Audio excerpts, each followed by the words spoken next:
In 1961, outgoing Republican President Dwight Eisenhower delivered his farewell address to the nation, as all presidents do. But as a former World War II general, his address included this prescient warning. In the councils of government, we must guard against the acquisition of unwarranted influence, whether sought or unsought, by the military-industrial complex.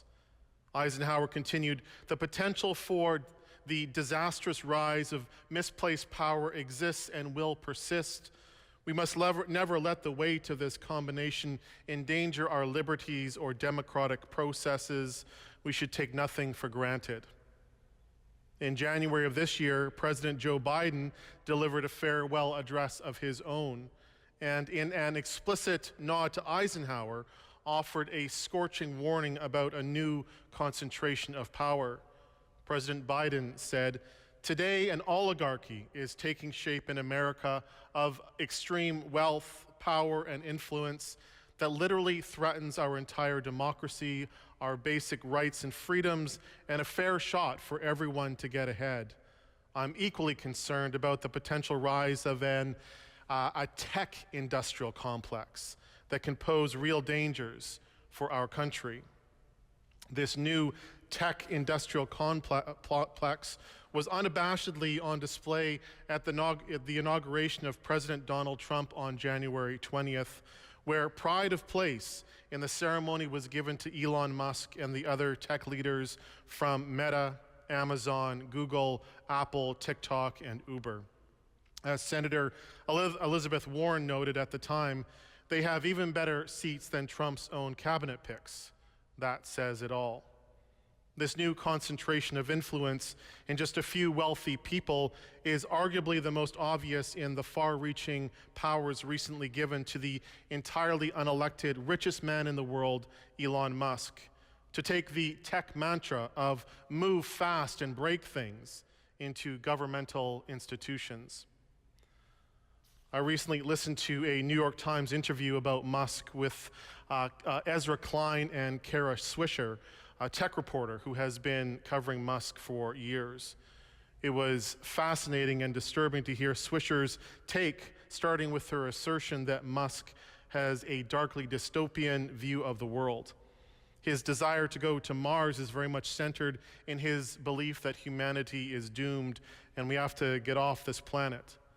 His worldview, she says, is greatly informed by video games, where he is Ready Player One, the hero, the one who matters the most, and everyone else is an NPC, a non-player character, a faceless other that is only in his way.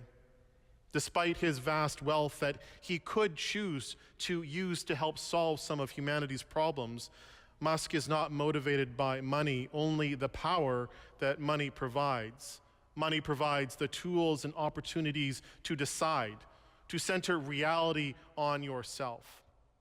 And while this self-centeredness is certainly not unique within the billionaire class, Swisher says that Musk's narcissism took a distinctly darker turn through COVID, where he and so many others were radicalized online into right-wing conspiracies, which provided easy answers to why he and others were so unhappy. Half jokingly and half not, Swisher described Elon Musk as, quote, a sad little boy who wasn't loved enough as a child, who was searching for meaning, searching for love. She goes on, why would you stay up at night talking to people named Cat Turd on Twitter? Why? Because you have a desperately empty hole in the center of your life that you can never fill. It's a bottomless well, and I hate to break it down like that because I'm not a psychologist, but boy, does he have a big old hole right at the center of himself.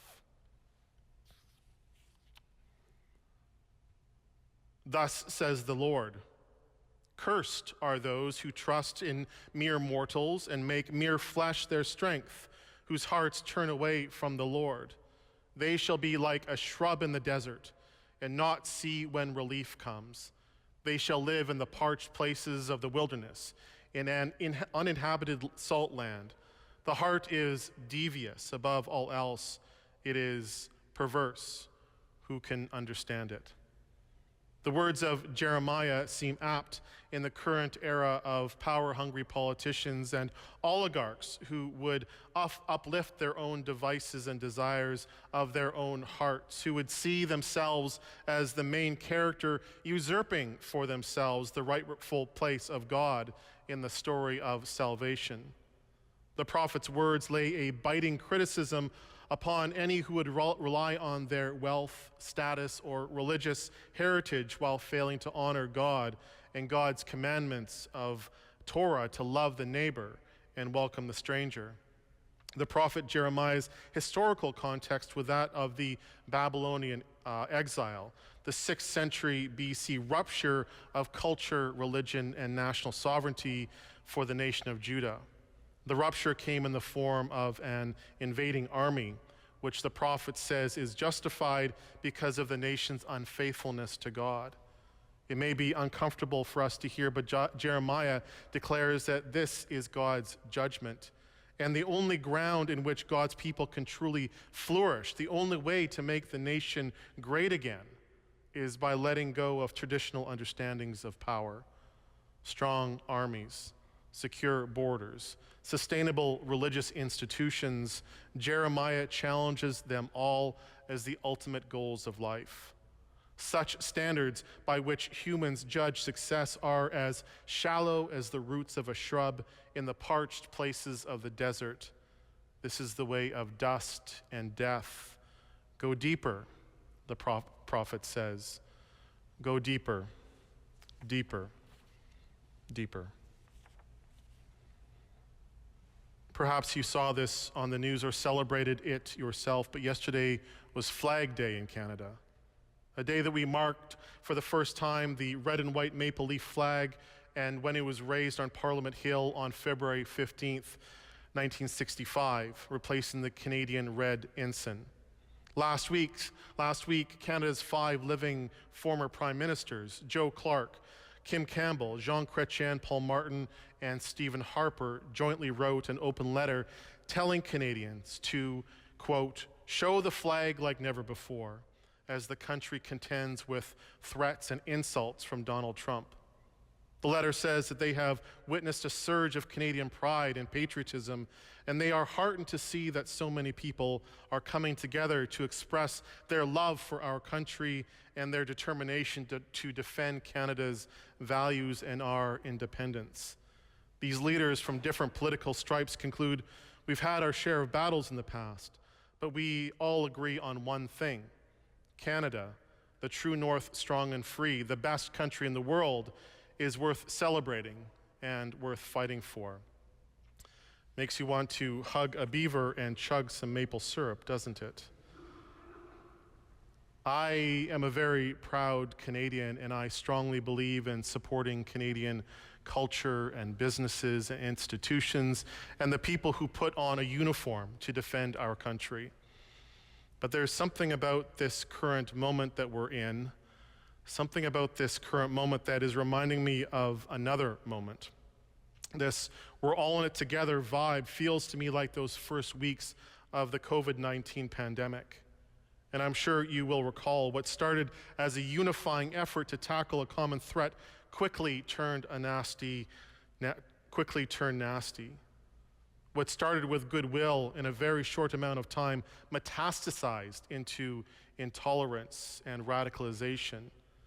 And we must be clear-eyed about the fact that the tech platforms that enabled that radical turn and the people who entrenched their own power and literally made billions of dollars when neighbor turned against neighbor were the exact same people, the tech industrial complex, who were given pride of place in the inauguration ceremony on January 20th in Washington, D.C. I think we must be very, very cautious that the patriotism we are feeling these days is not weaponized and used as just another way to drive us further apart.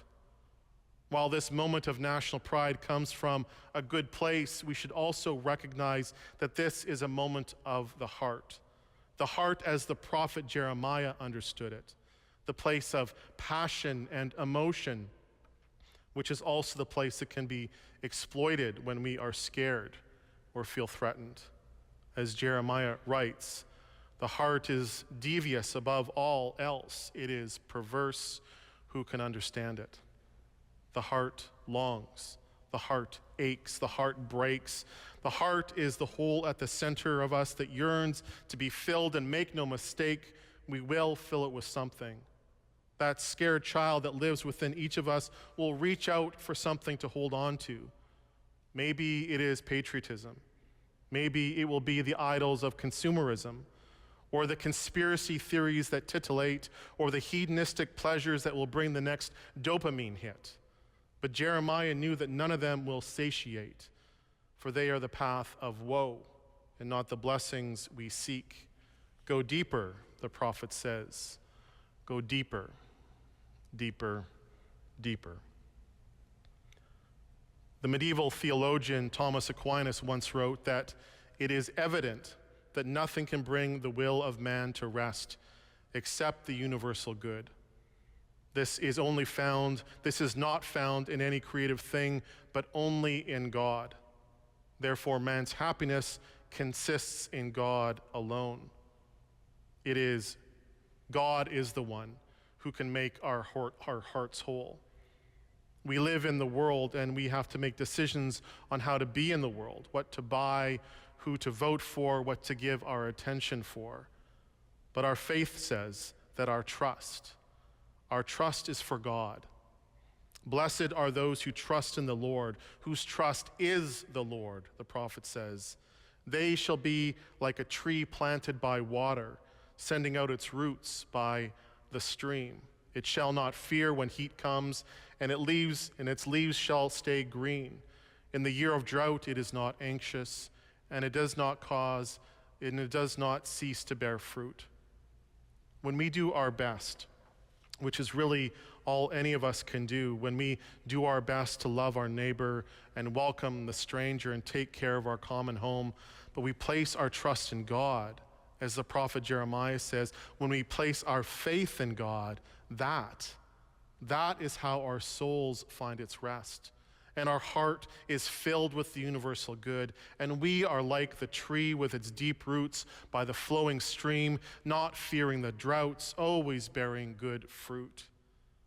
And that may sound like beautiful poetry, but here's how it's actually prophecy. When the roots of a tree run deep, they become enmeshed with the roots of other trees, sharing nutrients, communicating with one another. The figures that appear to be solitary are actually a community.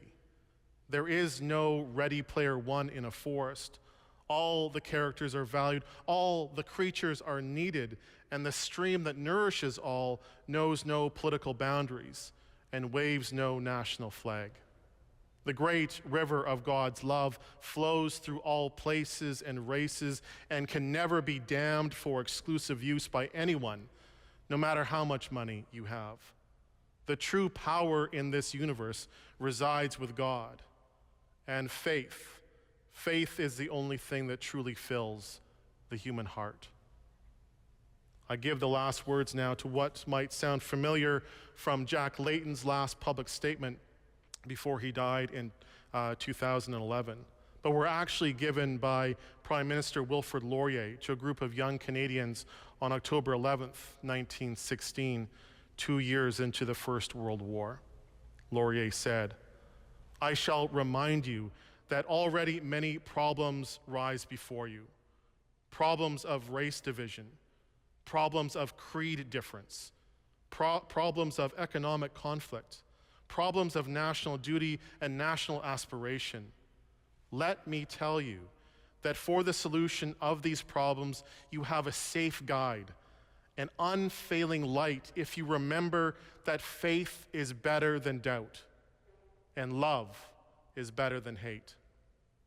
Our safe guide, an unfailing light, is to always remember that faith is better than doubt and love is always better than hate."